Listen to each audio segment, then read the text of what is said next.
નમસ્કાર મિત્રો, સ્વાગત છે તમારું આપણી યુટ્યુબ ચેનલ પર। જે મિત્રોએ બીએસએમએસમાં ફર્સ્ટ યરમાં એડમિશન લીધું છે તેમના માટે ઘણા બધા પ્રશ્નો હોય છે કે સર અમારે બીએસએમએસમાં કેવી રીતના ડીલ કરવી, બરાબર। હવે છે અમારી એક્ઝામ આવે છે, PA1 આવે છે એટલે કે પીરિયોડિક અસેસમેન્ટ આવે છે। અમને હજુ સુધી કશું આવડતું નથી, કશું ખબર નથી પડતી, તો સર અમને છે તે ગાઈડ કરો, કેવી રીતના અમે અમારી એક્ઝામમાં છે તે અપ્રોચ કરી શકીએ છીએ। તો મિત્રો તમે ફર્સ્ટ બીએસએમએસમાં છો તો તમારે કેટલાક સબ્જેક્ટ આવે છે તેના વિશે તમારે સૌપ્રથમ તો મિત્રો જો તમે ફર્સ્ટ બીએસએમએસમાં છો તો તમારે કેટલાક સબ્જેક્ટ આવે છે તેના વિશે તમારી પાસે જાણકારી હોવી જોઈએ। જેમ કે સૌપ્રથમ છે એનાટોમી, બરાબર। એનાટોમી હોય છે તો તેના વિશે તમારે જાણકારી હોવી જોઈએ। એનાટોમી એટલે કે normal structure of the body, બરાબર। Normal structure of the body તેને કહેવાય છે એનાટોમી।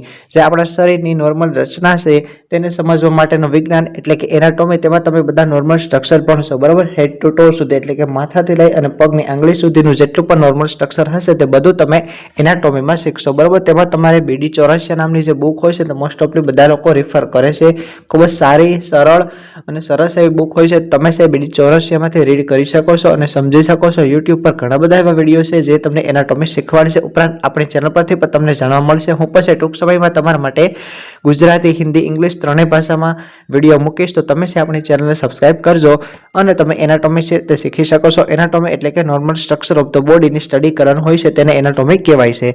ત્યારબાદ છે ફિઝિયોલોજી, બરાબર। તમારો સેકન્ડ સબ્જેક્ટ આવે છે ફિઝિયોલોજી। તો ફિઝિયોલોજી વિશે તમને ખબર જ હશે, તમે છે ધોરણ 11-12માં નોર્મલ ફિઝિયોલોજી ભણો છો। ફિઝિયોલોજી એટલે કે માનવ દેહ ધર્મ ક્રિયા, આપણા શરીરમાં નોર્મલ બોડી ફંક્શન કેવી રીતના થાય છે, બરાબર। ઉપર તમે CNS એટલે કે બ્રેન કેવી રીતના કામ કરે છે, ત્યારબાદ CVS એટલે કાર્ડિયોવાસ્ક્યુલર સિસ્ટમ, હૃદય, હાર્ટ કેવી રીતના કામ કરે છે, ત્યારબાદ છે રિપ્રોડક્ટિવ સિસ્ટમ, બરાબર, RS, ત્યારબાદ છે RS એટલે કે રેસ્પિરેટરી સિસ્ટમ, ત્યારબાદ છે urogenital system, urinary system, renal system, બરાબર।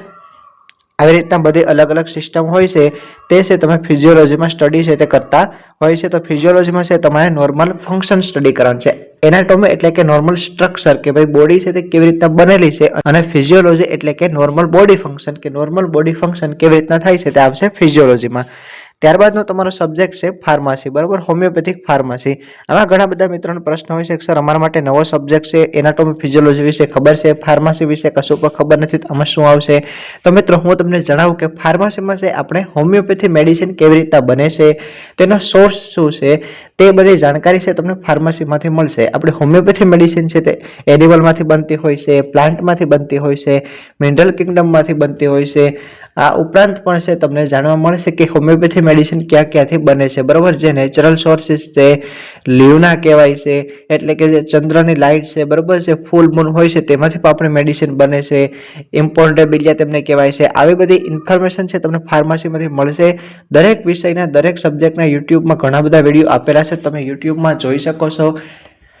ત્યારબાદનો તમારો સબ્જેક્ટ છે ઓર્ગેનોન ઓફ મેડિસિન, બરાબર। ઓર્ગેનોન ઓફ મેડિસિન એ તમારા માટે એક નવો શબ્દ છે। ઓર્ગેનોનો મતલબ શું થાય છે કે ઓર્ગેનોન ઓફ મેડિસિન એટલે શું? સર અમને ખબર પડતી નથી ઓર્ગેનોન એટલે શું? તો મિત્રો ઓર્ગેનોન એટલે કે માસ્ટર હનેમેને લખેલું એક પુસ્તક કે જેમાં તમને જણાવ્યું છે કે તમારે પેશન્ટ સાથે કેવી રીતના ડીલ કરવાની, એઝ એ ડોક્ટર તરીકે, એઝ અ ફિઝિશિયન તરીકે તમારી પાસે કેટલું નોલેજ હોવું જોઈએ, તમને શું શું ખબર પડતી હોવી જોઈએ, કેસ કઈ રીતના લેવાનો, કયું પેશન્ટ આવે તો તેમાં શું ધ્યાન રાખવાનું, તેવું બધું આવતું હોય છે। ફર્સ્ટ યરમાં છે મિત્રો તમારે ઓર્ગેનોન ઓફ મેડિસિનમાં એપોરિઝમ 1 થી 26 અને 105 થી 145 આ જે ડ્રગ પ્રોવિંગના એપોરિઝમ છે તે તમારે જાણવા પડશે।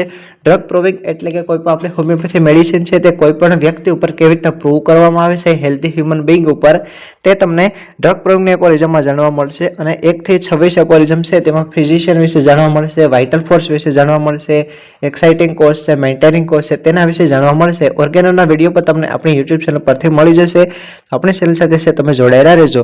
અને લાસ્ટ એટલે કે પાંચમો સબ્જેક્ટ છે તે છે હોમિયોપેથી મટીરિયા મેડિકા। મોસ્ટ ઓફલી બધા હોમિયોપેથી સ્ટુડન્ટનો ફેવરિટ સબ્જેક્ટ એટલે કે હોમિયોપેથી મટીરિયા મેડિકા। તેમાં છે તમે મેડિસિન વિશે શીખશો, બરાબર, કે હોમિયોપેથી મેડિસિન છે તે કેટલી હોય છે તેના વિશે તમારે શીખવાનું આવશે। ફર્સ્ટ યરના સિલેબસમાં છે મિત્રો 50 હોમિયોપેથી મેડિસિન અને 12 બાયોકેમિક મેડિસિન, આમ ટોટલ છે તે 62 મેડિસિન છે તમારે ભણવાની હોય છે। હોમિયોપેથી મટીરિયા મેડિકામાં સિમ્પલી તમને જે મેડિસિન શીખવાડે તે તમારે યાદ રાખવાની હોય છે, સમજવાનું હોય છે કે આ મેડિસિનમાં આવા કેરેક્ટરિસ્ટિક સિમ્પટમ્સ આવે છે। સપોઝ કે સલ્ફર છે તો તે સ્કિન માટે વપરાય છે, તેની બર્નિંગ સ્કિન છે, બરાબર, તો લાઇકોપોડિયમનું કંઈક એવું જ કામ છે, બરાબર, કેવી રીતના છે અફેક્ટ કરે છે, ત્યારબાદ તમે કેટલીક મેડિસિન છે તે શીખશો કે સિલિશિયા છે તે સર્જરી એઝ અ નાઇફ તરીકે કામ કરે છે. આવી બધી કેટલીક સારી એવી મેડિસિન હોય છે. બ્રાયોનિયા છે તો બ્રાય ઇઝ ડ્રાય એટલે કે બ્રાયોનિયા છે તે ડ્રાયનેસ પ્રોડ્યુસ કરે છે.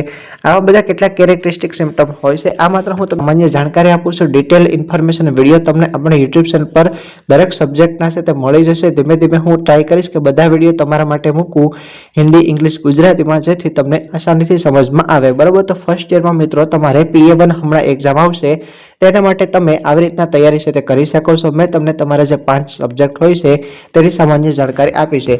આ ઉપરાંત તમારે રેપર્ટરી પણ ભણવામાં આવતું હોય છે. બરાબર, રેપર્ટરી છે તે પણ તમારે ભણવામાં આવતું હોય છે, પરંતુ રેપર્ટરીની છે તમારા ફર્સ્ટ યરમાં એક્ઝામ નથી આવતી યુનિવર્સિટીમાં, પરંતુ એક માઇનર ટેસ્ટ આવશે 20 માર્કની MCQ બેઝ ટેસ્ટ છે તે તમારી કોલેજમાં લેતા હોય છે.